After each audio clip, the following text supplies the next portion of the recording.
Assalamualaikum warahmatullahi wabarakatuh. Selamat pagi teman-teman dan Bu Ida. Di sini kami dari kelompok 10 akan menyajikan hasil diskusi kami mata kuliah akuntansi manajemen mengenai bab evaluasi kinerja dan desentralisasi. Sebelumnya kami izin memperkenalkan diri terlebih dahulu.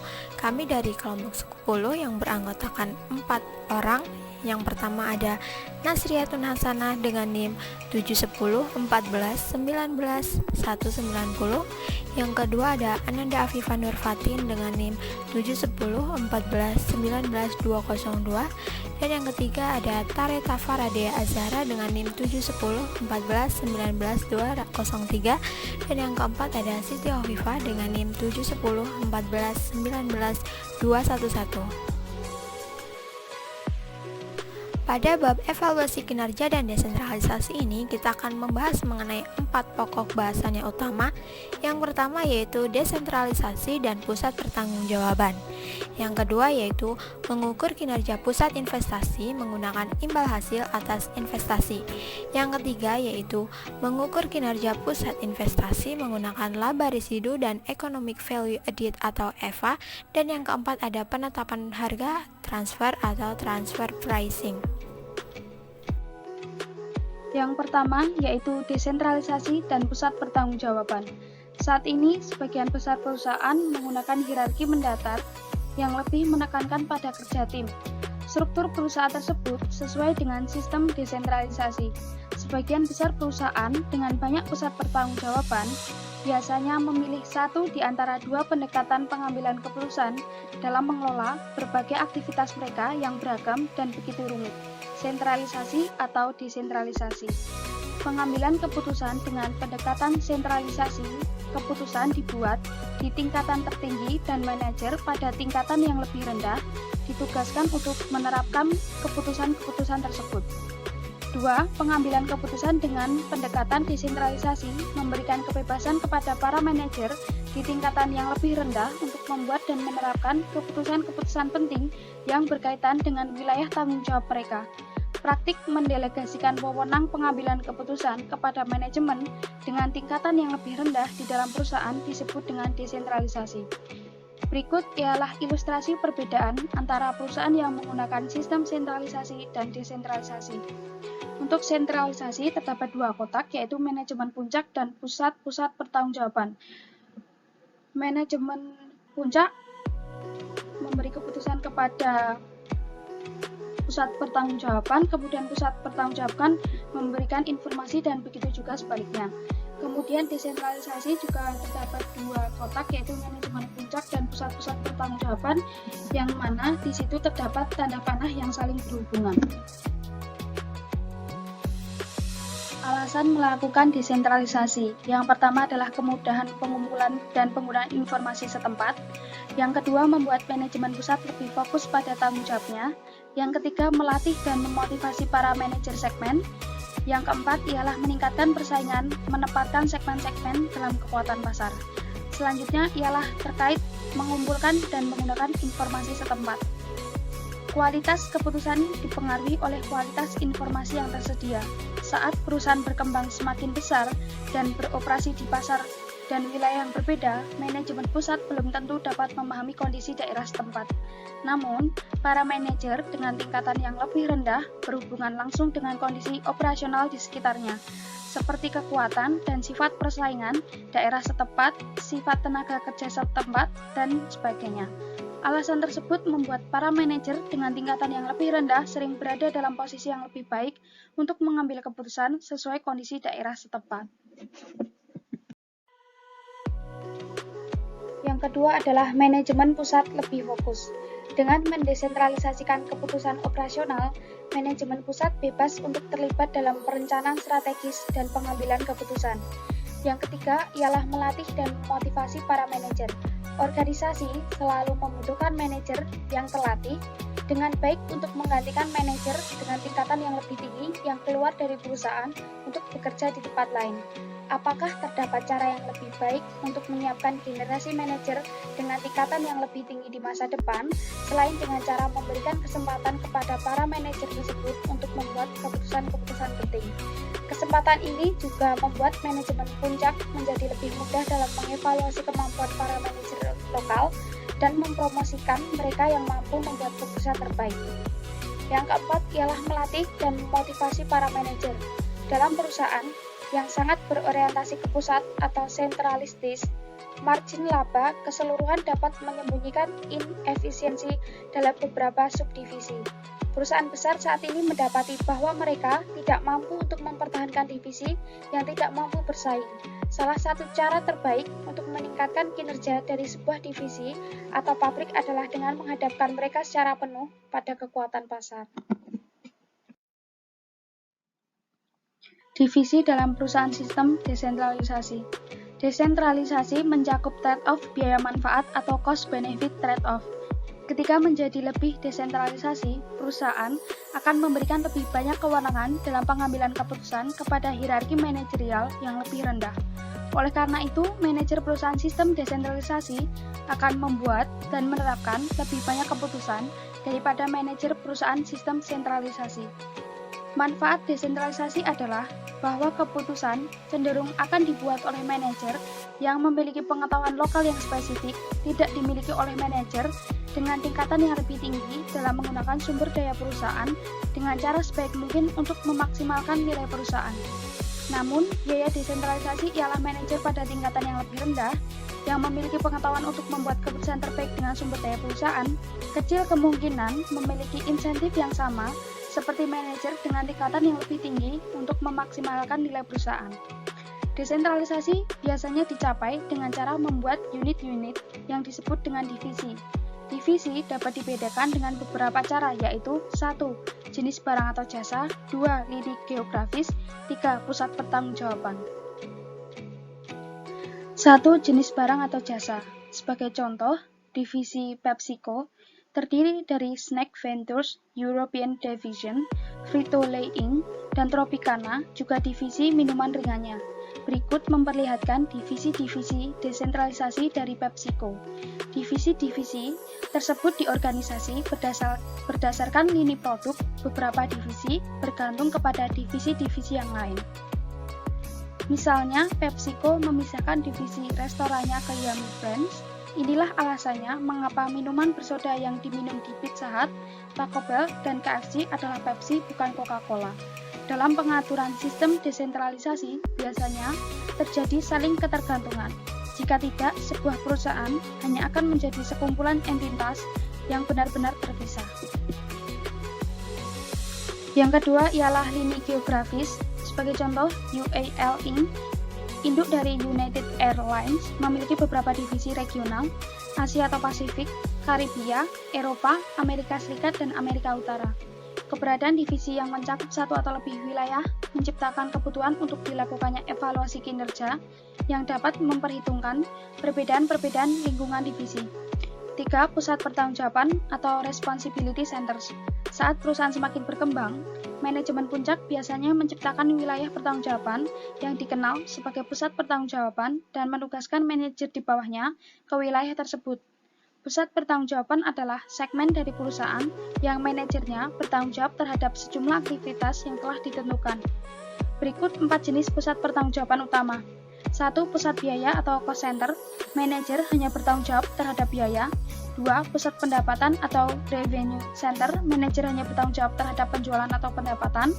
3. Pusat laba atau profit center. Manajer bertanggung jawab baik terhadap pendapatan maupun biaya. 4. Ialah pusat investasi atau investment center. Manajer bertanggung jawab terhadap pendapatan, biaya, dan juga investasi.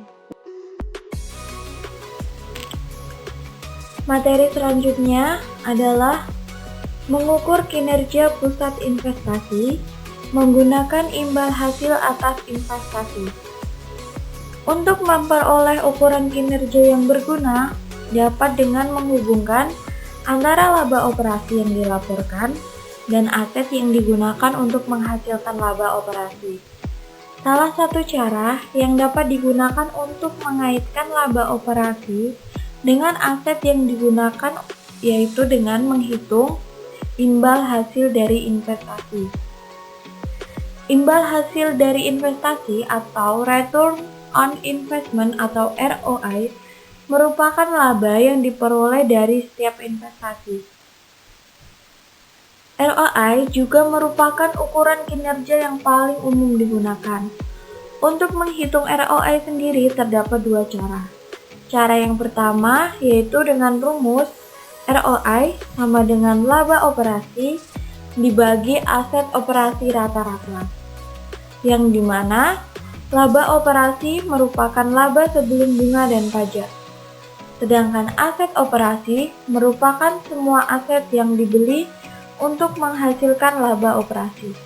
Contoh dari aset operasi sendiri itu seperti kas, piutang, persediaan, tanah, bangunan, dan peralatan. Untuk menghitung aset operasi rata-rata dapat dengan aset awal dijumlah atau ditambahkan dengan aset akhir dibagi 2.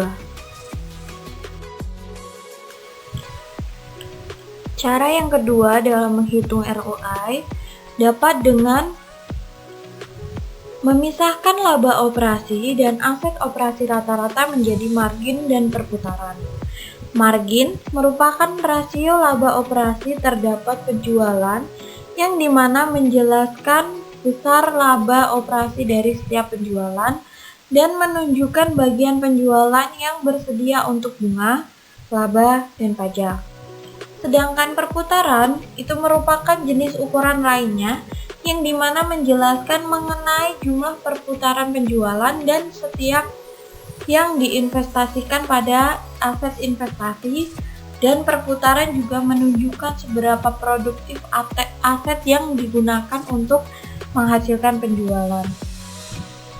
Rumus untuk cara yang kedua ini dengan ROI sama dengan laba operasi dibagi penjualan ditambah dengan penjualan dibagi aset operasi rata-rata. Dari dua cara tersebut, meskipun hasil perhitungannya sama, namun perhitungan menggunakan cara margin dan perputaran sajalah yang memberikan informasi bernilai kepada manajer.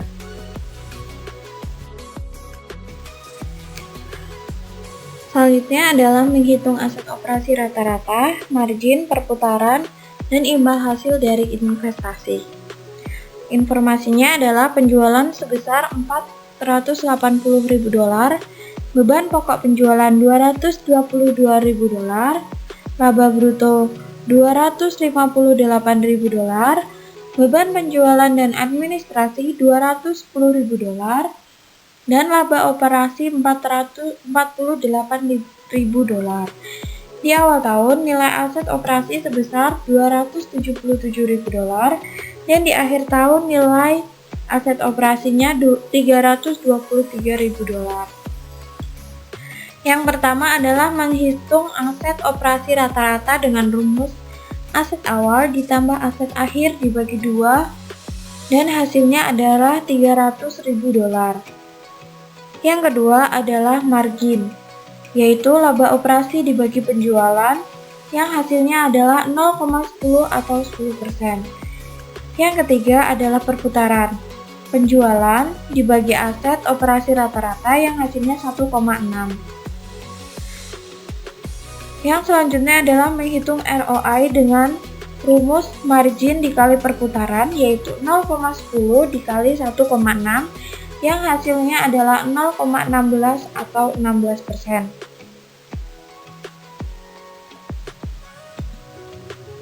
ROI juga dapat dihitung dengan laba operasi dibagi aset operasi rata-rata yang hasilnya juga sama, yaitu 0,16 atau 16%.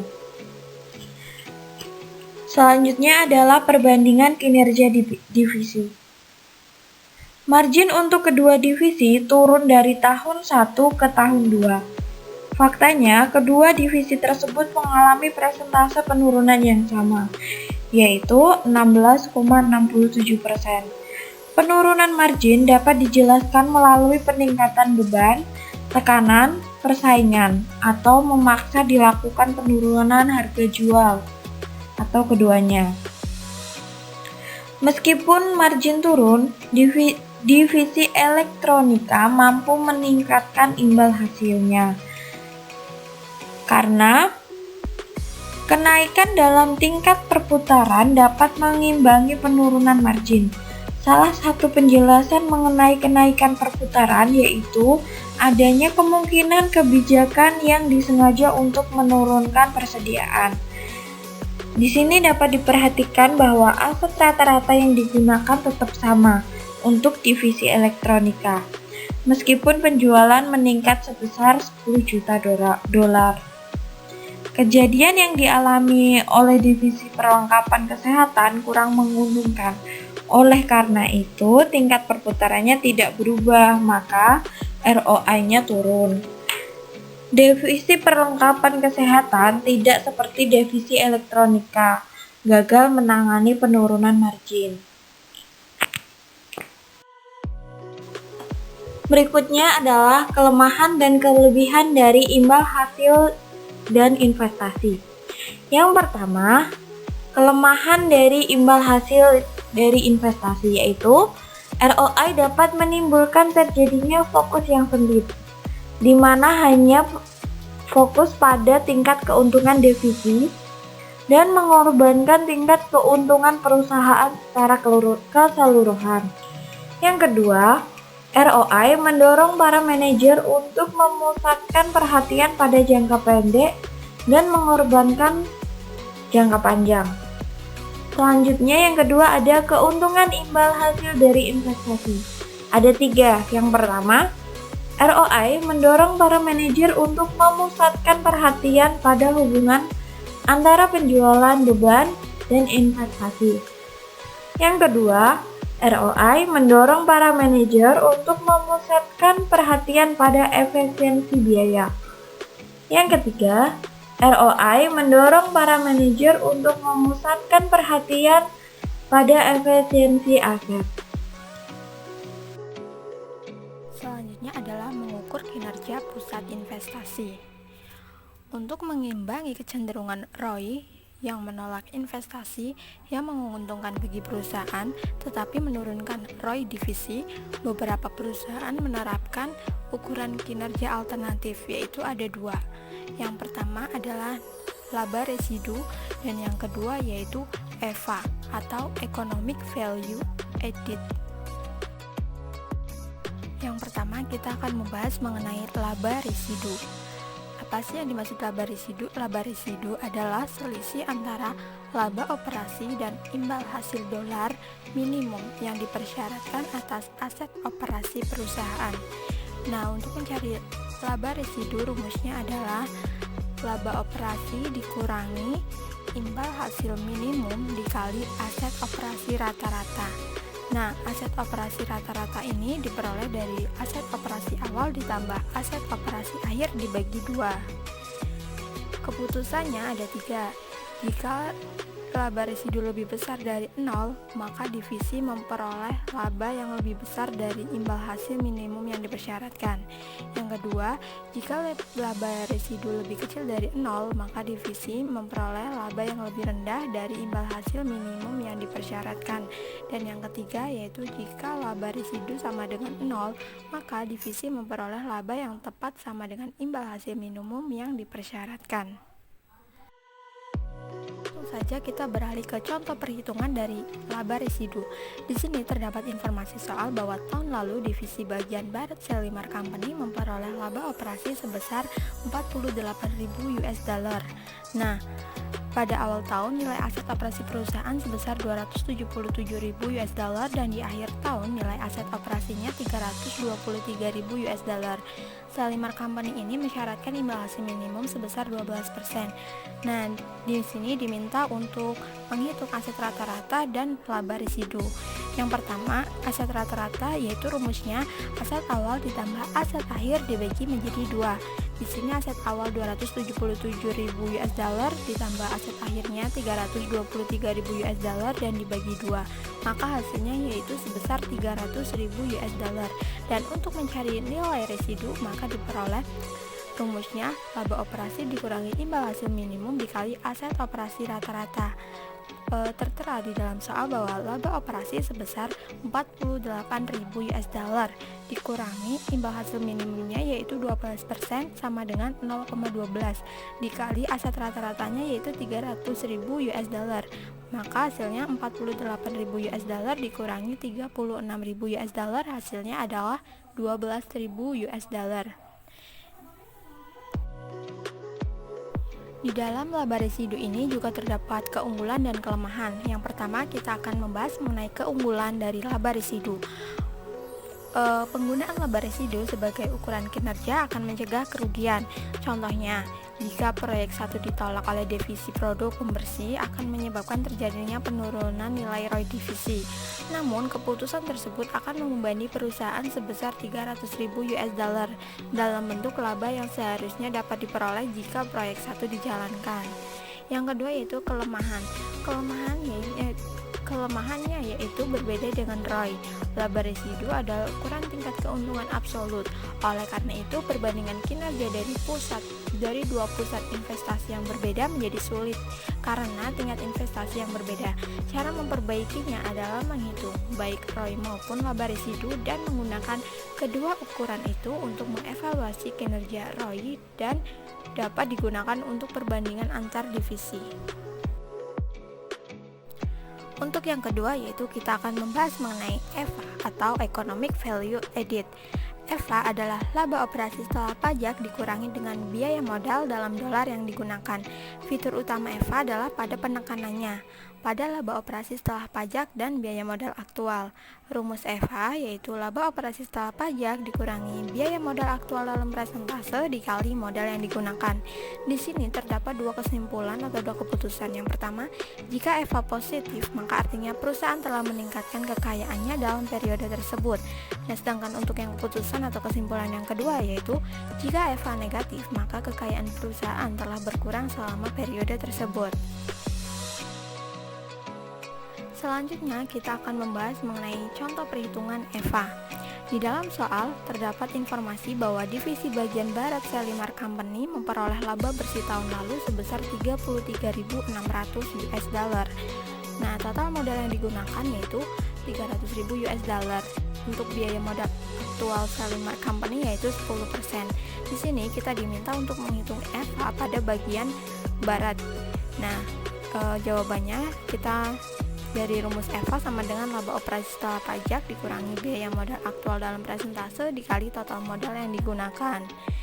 Untuk laba operasi setelah pajaknya yaitu 33.600 US dollar dikurangi biaya modal aktual dalam persentasenya yaitu 10% dikali total modal yang digunakan yaitu 300.000 US dollar, maka diperoleh 33.600 US dollar dikurangi 30.000 US dollar, maka hasilnya 3.600 US dollar. Selanjutnya, kita akan membahas mengenai aspek perilaku dari Economic Value Added atau EVA. Beberapa perusahaan bertanggung jawab kepada keputusan investasi berada di tangan manajemen. Oleh karena itu, biaya modal dianggap sebagai beban perusahaan, bukan beban yang berasal dari divisi-divisi.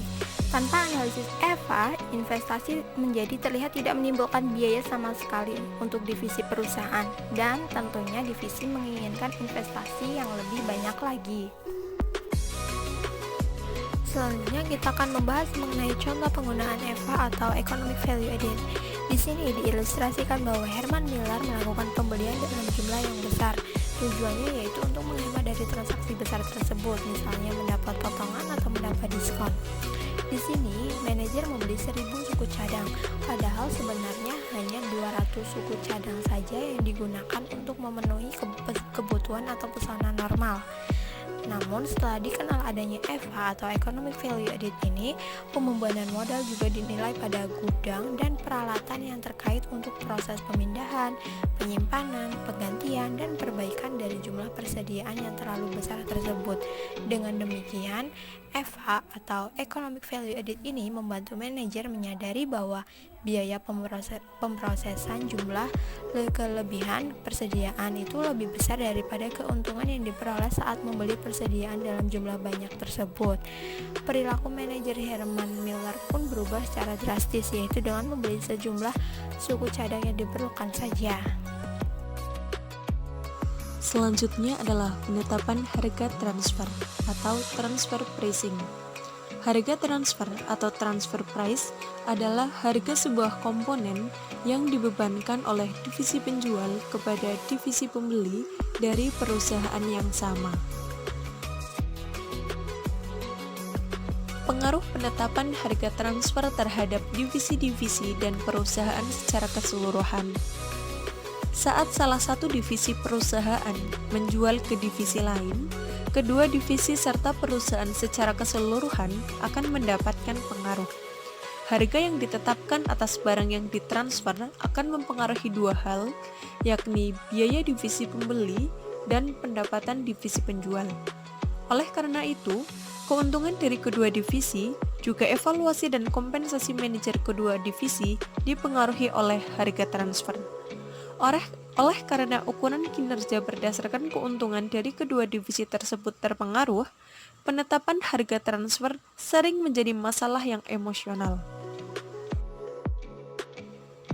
Berikut kami sajikan sebuah ilustrasi tentang pengaruh harga transfer pada dua divisi dari perusahaan ABC. Divisi A memproduksi sebuah komponen dan menjualnya ke divisi lain dalam perusahaan yang sama, yakni divisi C. Harga transfer sebesar $30 adalah pendapatan untuk divisi A. Di sini sangat jelas sekali bahwa divisi A menginginkan harga transfer setinggi mungkin.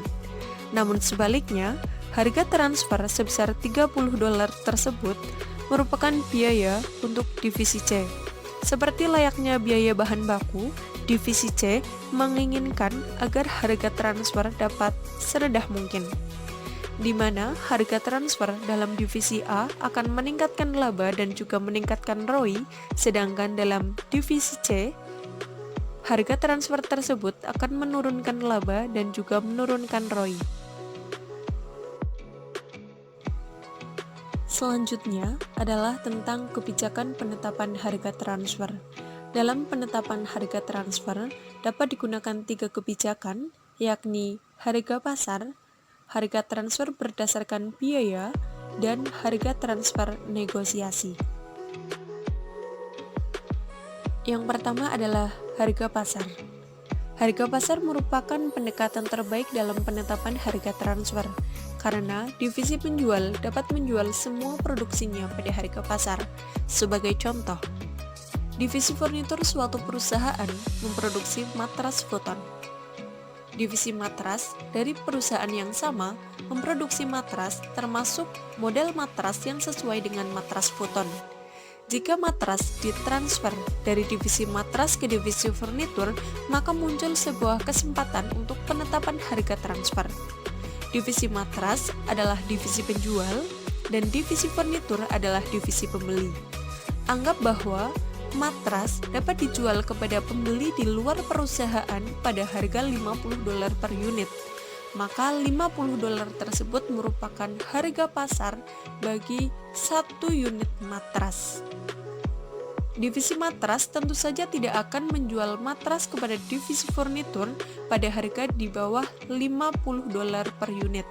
Demikian halnya dengan divisi furnitur, tentu tidak akan membayar lebih dari $50 untuk setiap matras yang dibeli dari divisi matras. Yang kedua adalah harga transfer berdasarkan biaya. Perusahaan dapat menggunakan pendekatan penetapan harga transfer berdasarkan biaya ini jika tidak ada harga pasar yang sesuai. Contoh, divisi matras menggunakan bahan yang tebal untuk matras futon dan perusahaan-perusahaan di luar perusahaan tidak memproduksi jenis matras tersebut dalam ukuran yang sesuai. Jika perusahaan telah menetapkan kebijakan penetapan harga transfer berdasarkan biaya, maka divisi matras akan membebankan biaya produksi penuh untuk matras tersebut. Anggap bahwa bahan baku langsung adalah $15, tenaga kerja langsung $5, overhead variabel $3, dan overhead tetap adalah $5. Maka biaya penuh untuk matras adalah $28. Harga transfer untuk matras adalah $28 per unit. Harga ini akan dibayarkan oleh divisi furnitur kepada divisi matras. Harga transfer ini tidak memberikan keuntungan bagi divisi penjual. Maka divisi matras dapat mengurangi produksi matras futon dan meningkatkan produksi matras lain yang dapat dijual kepada pihak-pihak di luar perusahaan. Namun, untuk mengurangi keinginan divisi matras tersebut, manajemen puncak dapat menetapkan biaya sebagai cost plus. Misalkan, dari manajemen puncak menetapkan harga transfer adalah harga transfer ditambah harga transfer dikali dengan cost plus, di mana di awal sudah diketahui bahwa harga transfer adalah $28. Dan untuk cost plus ini masing-masing perusahaan dapat menentukannya sendiri. Misalkan dalam kasus ini kita pakai 10%, maka harga transfer dari divisi matras kepada divisi furnitur dengan pengendalian dari manajemen puncak, rumusnya adalah harga transfer dari biaya penuh ditambah dengan harga transfer dikali cost plus. Jadi $28 ditambah $28 dikali 10%. Hasilnya adalah $30,80. Maka harga transfer dari divisi matras kepada divisi furnitur adalah $30,80. Yang ketiga adalah harga transfer negosiasi. Manajemen puncak memberikan kesempatan kepada divisi penjual dan divisi pembeli untuk melakukan negosiasi harga transfer. Harga transfer negosiasi memperkenankan kepada kedua divisi untuk berbagi penghematan biaya yang dihasilkan dari biaya yang dapat dihindari. Sebagai contoh, matras lipat biasanya dijual dengan harga $50 dan memiliki biaya penuh sebesar $28. Biasanya, komisi penjualan adalah sebesar $5 dibayarkan kepada pegawai penjualan. Tetapi, biaya ini tidak akan dikeluarkan jika barang ditransfer secara internal dalam perusahaan. Saat ini, terdapat peluang untuk melakukan tawar-menawar atau negosiasi antara kedua manajer, yakni manajer dari divisi penjual dan manajer dari divisi pembeli. Peluang tawar-menawar berkisar dari harga transfer minimum sampai harga transfer maksimum. Kedua divisi tersebut akan menegosiasikan harga transfer dan memutuskan seberapa banyak penghematan yang akan diterima oleh setiap divisi. Maka harga kesepakatan di antara kedua manajer tersebut adalah harga transfer yang akan dicatat untuk penjualan matras lipat. Berikut kami sajikan contoh kebijakan penetapan harga transfer. Omni Ins memiliki sejumlah divisi, termasuk divisi Alpha yang memproduksi papan sirkuit dan divisi Delta yang memproduksi penyejuk dan penghangat udara. Divisi Alpha memproduksi model CB117 yang dapat digunakan oleh divisi Delta untuk memproduksi termostat, sistem penghangat, dan penyejuk udara. Harga pasar CB117 adalah $14 dan biaya penuh dari papan sirkuit adalah $9. Diminta 1. Jika Omni Ins memiliki kebijakan penetapan harga transfer yang mensyaratkan biaya penuh, berapakah harga transfernya? Apakah divisi Alpha dan divisi Delta akan lebih memilih untuk mentransfer pada harga transfer tersebut?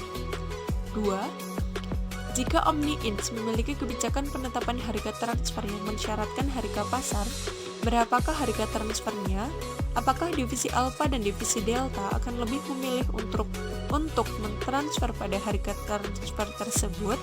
Dan yang ketiga, asumsikan bahwa OmniIns memberikan kesempatan penetapan harga transfer negosiasi, dan divisi Alpha dapat menghindari beban penjualan sebesar $3 dengan menjual ke divisi Delta. Divisi manakah yang akan menetapkan harga transfer minimum dan berapa harga transfer minimumnya? Divisi manakah yang akan menetapkan harga transfer maksimum dan berapakah harga transfer maksimumnya? Apakah divisi Alpha dan divisi Delta akan lebih memilih untuk mentransfer pada kisaran harga tawar-menawar tersebut? Dari permasalahan di atas, maka solusinya adalah sebagai berikut. Untuk nomor 1, harga transfer biaya penuh adalah $9. Divisi Delta akan sangat senang dengan harga transfer tersebut, tetapi divisi Alpha akan menolak untuk transfer karena dapat memperoleh $14 jika dijual kepada pihak luar perusahaan. Untuk soal nomor 2, harga pasarnya adalah $14. Divisi Delta dan divisi Alpha akan mentransfer pada harga tersebut, karena tidak ada divisi yang dirugikan jika dibandingkan dengan membeli atau menjual dari pihak-pihak luar perusahaan.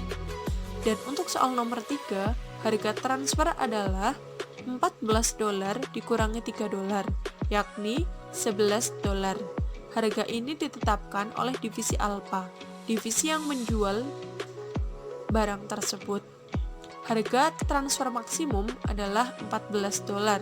Harga ini ditetapkan oleh divisi Delta, yakni divisi yang membeli barang produksian tersebut. Kedua divisi akan menerima harga transfer di antara harga maksimum dan harga minimum. Harga transfer yang akan ditetapkan bergantung pada kemampuan bernegosiasi dari kedua manajer divisi tersebut. Baik, materi selanjutnya adalah terkait dengan lampiran 12A Balance Scorecard konsep dasar. Balance Scorecard. Balance Scorecard adalah sistem manajemen strategis yang mendefinisikan sistem akuntansi pertanggungjawaban berbasis strategis. Balance Scorecard menjabarkan visi dan strategi organisasi ke dalam tujuan operasional dan ukuran-ukuran kinerja untuk 4 perspektif. Yang pertama, ada perspektif keuangan atau financial perspective. Perspektif ini menjelaskan tentang konsekuensi ekonomis dari tindakan-tindakan yang dilakukan dalam 3 perspektif lain. Yang kedua, ada perspektif pelanggan atau customer perspective, menentukan pelanggan dan segmen pasar tempat unit usaha akan bersaing. Kemudian yang ketiga ada perspektif proses bisnis internal atau internal business process perspective, menjelaskan proses internal yang dibutuhkan untuk memberikan nilai bagi pelanggan dan pemilik.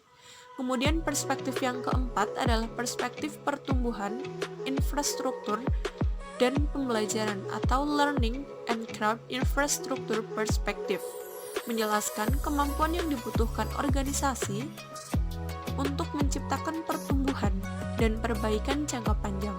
Perspektif ini memperhatikan 3 faktor pendukung utama, yakni kemampuan pegawai, sistem informasi, dan sikap pegawai. Berikut ini, kami tampilkan sebuah contoh balance scorecard untuk hotel berdasarkan data kuesioner yang tersedia dari hasil survei terhadap hotel bintang 3 dan 4. Scorecard-nya meliputi 4 kategori dan tujuan scorecard dasar dengan ukuran-ukuran utama dari setiap kategori. Yang pertama, perspektif keuangan dengan tujuan pendapatan operasi, ukurannya adalah total pendapatan operasi harian dan pendapatan per kamar yang tersedia. Tujuan yang kedua yakni biaya operasional dengan ukuran beban operasi terhadap anggaran dan biaya per tamu. Perspektif yang kedua yakni perspektif pelanggan dengan tujuan kepuasan pelanggan, memiliki ukuran tentang peringkat kepuasan pelanggan dan jumlah keluhan per bulan. Tujuan yang kedua adalah kesetiaan pelanggan dengan ukuran jumlah anggota reward club baru dan persentase tamu yang kembali. Perspektif yang ketiga yakni perspektif internal dengan tujuan perputaran pegawai dengan ukuran tingkat perputaran pegawai dan jumlah keluhan dari pegawai. Tujuan yang kedua yakni respon keluhan pelanggan dengan ukuran persentase keluhan yang mendapatkan respon dan rata-rata waktu untuk merespon keluhan yang disampaikan oleh pelanggan. Perspektif yang keempat yakni tentang pembelajaran dan pertumbuhan memiliki dua tujuan. Yang pertama, identifikasi pasar baru dengan ukuran pertumbuhan dalam keanggotaan reward club untuk segmen demografi baru dan pelatihan dan pengembangan pegawai untuk tujuan yang kedua dengan ukuran persentase pegawai yang mengikuti pelatihan dan juga nilai sebelum dan sesudah pelatihan. Penerjemahan strategi. Menurut penyusun kerangka kerja Balance Scorecard, strategi adalah memilih segmen pasar dan pelanggan yang ingin dilayani oleh perusahaan, mengidentifikasi proses bisnis dan internal yang penting yang harus dikuasai untuk memberikan proposisi nilai kepada pelanggan dalam segmen pasar yang dituju, dan memilih kemampuan perorangan dan organisasi yang diperlukan untuk tujuan internal, pelanggan, dan keuangan. Strategi menetapkan hubungan yang diinginkan, manajemen di antara empat perspektif. Penerjemah strategi di sisi lain berarti menetapkan tujuan, ukuran, target, dan inisiatif untuk setiap perspektif. Sebagai contoh, mempertimbangkan perspektif keuangan, maka dengan strategi yang pertama yakni tujuan, meningkatkan pendapatan dengan memperkenalkan produk-produk baru. Ukuran adalah persentase pendapatan dari penjualan produk-produk baru. Target 20%, di mana 20% dari total pendapatan di tahun depan harus berasal dari penjualan produk baru. Yang keempat adalah inisiatif, yakni menjelaskan bagaimana target dapat dicapai, bagaimana tentu saja melibatkan ketiga perspektif lainnya dalam memperoleh hasil agar sesuai dengan target. Perspektif keuangan. Perspektif keuangan menetapkan tujuan kinerja keuangan jangka pendek dan jangka panjang. Perspektif keuangan memperlihatkan konsekuensi keuangan secara global dari tiga perspektif lainnya. Oleh karena itu, tujuan dan ukuran dari perspektif yang lain harus berkait dengan tujuan keuangan. Perspektif keuangan memiliki tiga tema strategis, yakni pertumbuhan pendapatan, pengurangan biaya, dan pemanfaatan aset. Di mana untuk pertumbuhan pendapatan memiliki 4 tujuan, yakni meningkatkan jumlah produk baru, menciptakan aplikasi baru dari produk-produk yang telah ada, mengembangkan pelanggan dan pasar yang baru, menerapkan strategi penetapan harga yang baru. Kemudian, yang kedua ada pengurangan biaya, di mana pengurangan biaya ini memiliki 3 tujuan, yakni mengurangi biaya per unit dari produk, mengurangi biaya per pelanggan, dan mengurangi biaya per saluran distribusi. Dan yang ketiga adalah pemanfaatan aset, dengan tujuan untuk meningkatkan pemanfaatan aset adalah tujuan yang digunakannya untuk ukuran-ukuran keuangan seperti ROI dan EVA. Perspektif pelanggan. Sumber dari komponen pendapatan untuk tujuan-tujuan keuangan. Perspektif ini menetapkan dan memilih pelanggan dan segmen pasar yang dipilih perusahaan sebagai tempat untuk bersaing. Tujuan dan ukuran dari perspektif pelanggan ini, yang pertama dengan tujuan utama meningkatkan pangsa pasar, ukurannya adalah pangsa pasar atau persentase pasar.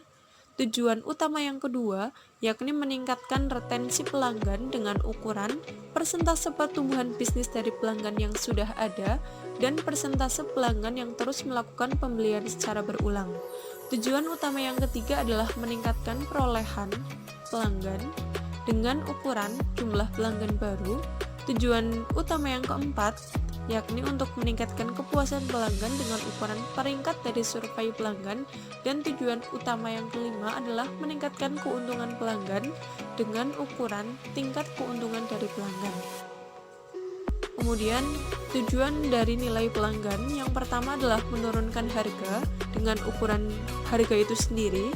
Kemudian, menurunkan biaya purna jual dengan ukuran biaya purna jual, meningkatkan fungsi produk dengan ukuran peringkat dan survei pelanggan, memperbaiki kualitas produk dengan ukuran persentase imbal hasil, tujuan untuk meningkatkan keandalan pengiriman dengan ukuran persentase pengiriman tepat waktu dan daftar umur, dan tujuan yang terakhir adalah meningkatkan kesan dan reputasi produk dengan ukuran peringkat dan survei dari pelanggan.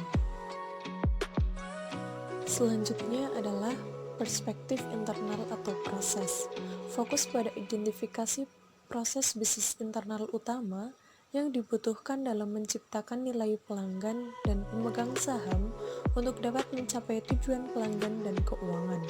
Untuk memberikan kerangka yang diperlukan dalam perspektif ini, maka rantai nilai proses harus ditentukan. Rantai nilai proses ini meliputi proses inovasi, proses operasi, dan proses layanan purna jual. Proses inovasi. Proses inovasi mengantisipasi kemunculan dan kebutuhan potensial dari pelanggan dan menciptakan produk dan jasa baru untuk memenuhi kebutuhan tersebut. Proses inovasi mewakili apa yang disebut dengan gelombang panjang atau long wave dari penciptaan nilai. Proses inovasi ini memiliki 3 tujuan, yakni meningkatkan jumlah produk baru, meningkatkan persentase pendapatan dari produk paten, dan menurunkan waktu untuk mengembangkan produk baru. Adapun untuk ukuran yang terkait adalah produk baru yang dikembangkan secara aktual dibandingkan dengan jumlah produk baru yang direncanakan untuk dikembangkan, persentase total pendapatan dari produk baru, persentase pendapatan dari produk paten, dan pengembangan waktu siklus. Proses operasi. Proses operasi menghasilkan dan mengirimkan produk dan jasa yang ada ke pelanggan. Proses operasi dimulai dengan pesanan pelanggan dan diakhiri dengan pengiriman produk atau jasa. Proses operasi adalah gelombang pendek atau short wave dari penciptaan nilai. Proses operasi ini memiliki 3 tujuan, yakni meningkatkan kualitas dari proses, meningkatkan efisiensi dari proses, dan meningkatkan waktu proses. Untuk ukuran proses operasi ini, yang pertama, ukuran kualitas proses dilihat dari biaya kualitas, output yields, dan persentase unit yang rusak. 2. Untuk ukuran efisiensi suatu proses, terutama memperhatikan biaya proses dan produktivitas proses. Perhitungan biaya berdasarkan aktivitas dan analisis nilai proses memfasilitasi pengukuran dan penelusuran biaya proses. Dan yang ketiga adalah ukuran waktu proses, yang umum adalah waktu siklus, velositas, dan efektivitas siklus manufaktur. Waktu siklus sendiri adalah lamanya waktu yang diperlukan untuk memproduksi satu unit output dari sejak bahan baku diterima sampai barang dikirim ke persediaan barang jadi. Sedangkan velositas adalah jumlah unit output yang dapat diproduksi dalam suatu periode waktu tertentu. Selanjutnya adalah menghitung waktu siklus dan velositas. Contoh, perusahaan memiliki data dari salah satu sel manufakturnya. Unit produksi maksimum dalam 1 triwulan atau 3 bulan adalah 200.000 unit. Unit produksi aktual dalam 1 triwulan adalah 160.000 unit, dan jumlah jam produktif dalam 1 triwulan adalah 40.000 jam. Diminta, hitunglah waktu siklus teoritis dalam menit. 2. Hitunglah waktu siklus aktual dalam menit. 3. Hitunglah velositas dalam unit teoritis per jam. 4. Hitunglah velositas dalam unit aktual per jam. Solusi untuk soal di atas. Nomor 1, waktu siklus teoritis adalah 40.000 jam dikali 60 menit per jam dibagi 200.000 unit sama dengan 12 menit per unit. 2. Waktu siklus aktual adalah 40.000 jam dikali 60 menit per jam dibagi 160.000 unit sama dengan 15 menit per unit. 3. Velositas teoritis 60 menit per jam dibagi 12 menit per unit adalah 5 unit per jam. atau 200.000 unit per triwulan dibagi 40.000 jam per triwulan adalah 5 unit per jam. Untuk velositas aktual adalah 60 menit per jam dibagi 15 menit per unit sama dengan 4 unit per jam, atau 160.000 unit per triwulan dibagi 40.000 jam per triwulan adalah 4 unit per jam. Selanjutnya adalah tentang efisiensi siklus manufaktur atau Manufacturing Cycle Efficiency atau MCE. Menentukan MCE adalah dengan rumus waktu pemrosesan dibagi waktu pemrosesan ditambah waktu pemindahan ditambah waktu pemeriksaan ditambah waktu menunggu. Contoh, sebuah perusahaan memberikan informasi sebagai berikut. Unit perusahaan maksimum dalam 1 triwulan atau periode 3 bulan adalah 200.000 unit. Unit produksi aktual dalam 1 triwulan adalah 160.000 unit. Jumlah jam produktif dalam 1 triwulan adalah 40.000 jam. Waktu siklus aktual adalah 15 menit dan waktu siklus teoretis adalah 12 menit. Diminta, hitunglah jumlah waktu pemrosesan dan waktu yang tidak memproses. 2. Hitunglah nilai MCE atau Manufacturing Cycle Efficiency. Kemudian solusi untuk soal di atas. Nomor 1, waktu pemrosesan sama dengan waktu siklus teoretis. Oleh karena itu, jika semuanya berjalan dengan lancar dan tidak ada waktu yang terbuang percuma, maka diperlukan 12 menit untuk memproduksi 1 unit. Oleh karena itu, waktu tidak memproses seharusnya adalah selisih antara waktu siklus aktual dan waktu siklus teoretis. Waktu pemrosesan sama dengan waktu teoretis adalah 12 menit. Waktu tidak memproses sama dengan waktu siklus aktual dikurangi waktu siklus teoritis, yakni 15 menit dikurangi 12 menit, sehingga waktu tidak memproses adalah 3 menit. Dan untuk MCE adalah waktu pemrosesan dibagi waktu pemrosesan dijumlah waktu yang tidak bermanfaat, yakni 12 dibagi 12 plus 3, sama dengan 0,8 atau 80%. Yang ketiga adalah proses layanan purna jual. Proses layanan purna jual ini memberikan layanan yang penting dan responsif kepada pelanggan setelah produk atau jasanya dikirimkan. Proses layanan purna jual memiliki tujuan yang pertama untuk meningkatkan kualitas layanan dengan ukuran first pass yield. Tujuan yang kedua adalah meningkatkan efisiensi layanan dengan ukuran tren biaya, output atau input. Tujuan yang ketiga adalah mengurangi waktu layanan dengan ukuran siklus waktu.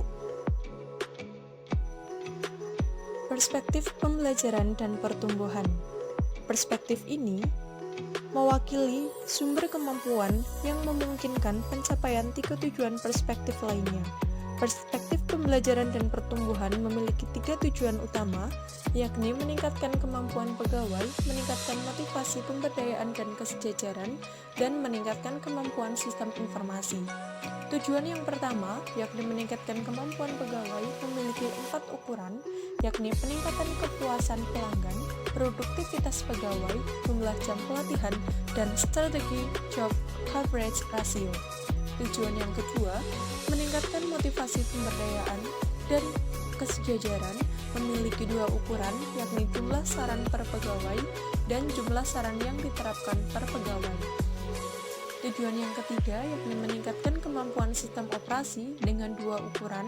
Yang pertama, persentase proses dengan kemampuan umpan balik secara cepat, dan yang kedua adalah persentase pegawai menghadapi pelanggan dengan akses daring ke informasi pelanggan dan produk.